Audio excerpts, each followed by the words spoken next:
बाभियो थो बोले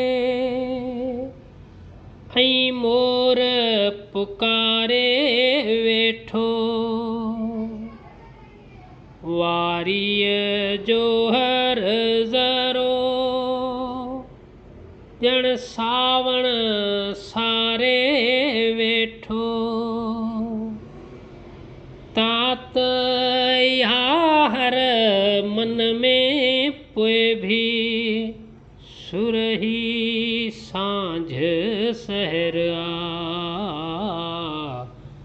अहिड़ो मुंहिंजो थर आ, अहिड़ो मुंहिंजो थर आ।